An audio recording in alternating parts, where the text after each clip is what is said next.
Eventually, all of Greenland will be ice-free in the summer. This summer in the north, we have seen for the first time open water very close to the north tip of Greenland. It's completely unusual. So this summer was warm. No ship has yet navigated around Greenland, but that's coming anytime now. That will be open. So the Greenland, of course, will have a central role in what is happening in the Arctic and when can you sail straight over the North Pole in the summer. That will really save a lot of shipping to go that way.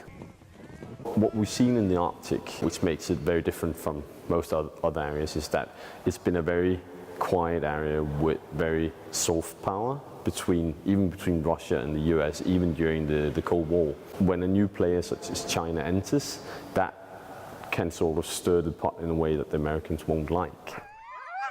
China has stated very clearly in its Arctic policy white paper published in January 2018 that it is interested in the Arctic shipping route. China defined itself as a near Arctic state that has rights in navigation, in exploitation, etc. in the Arctic. China's words and actions raise doubts about its intentions. Beijing claims to be a near Arctic state, yet the shortest distance between China and the Arctic is 900 miles.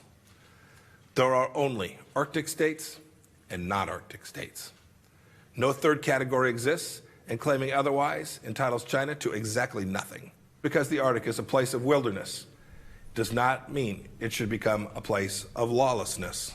The relevant U.S. criticisms on China's role in the Arctic are the complete opposite of the truth, and it runs counter to the general trend of peaceful cooperation in the Arctic. It's completely confusing right and wrong and has ulterior motives. China has always had an open, positive, win-win attitude towards matters in the Arctic. When it comes to Arctic issues, we continue to be a leader in scientific research, advocate environmental protection, and make reasonable use of governing conduct according to law and international cooperation. The investment is all right as long as there's no strings. When Chinese go to Africa to do their investments there, it's always with conditions of political condition, and that is not acceptable from a communist dictatorship. In 2014 and 2015, Chinese companies got some licenses and shares in companies that's already in Greenland.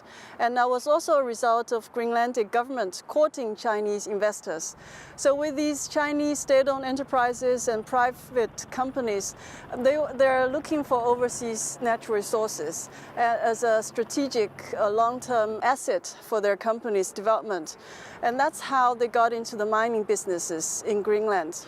The Kvanefjeld mine will be mainly a rare earth mine, which is used in superconductors, iPhones, electric vehicles and other areas. A lot of focus is placed on the Chinese because they do control a significant amount of supply. But that isn't through the control of resources, it's through technical proficiency in processing. And this is something that they've invested in terms of the research and development going back a number of decades. And quite simply as a result, they're 10 years ahead of the rest of the world in processing technology and ability to produce high purity metals and oxides and a cross-section of alloys. And that's really been their key advantage. As soon as you get a foothold within the Arctic, even though if it's just indirect through mining, oil, other areas, that will also give you a voice in the Arctic. There is a worry in America, but also in Denmark and Greenland, of this Chinese possible infiltration in the country. And I think that's very important that we give President Trump the assurance that we will not let that happen. It's really a sense that maybe other countries have kept their eye off the ball through not investing in downstream processing and advancing technologies. They've just relied on these metals being available from the China system. Monitoring the situation is probably what needs to happen. I don't know how you counter it. I mean, frankly, look, if the Chinese want to invest in mining in Greenland and the American interests do not, that is what it is. We want investments, and especially when Pompeo, he was saying that we should say no to Chinese investments. I think it's very important for the U.S. themselves to bring investments, because in Greenland we don't have all the investments that we need. I don't think the Chinese have undue influence over the Greenlanders at this point. I don't. We would like to have collaboration with the U.S., both when we talk about defense, but especially when we talk about investment. It would be interesting to talk about tourism.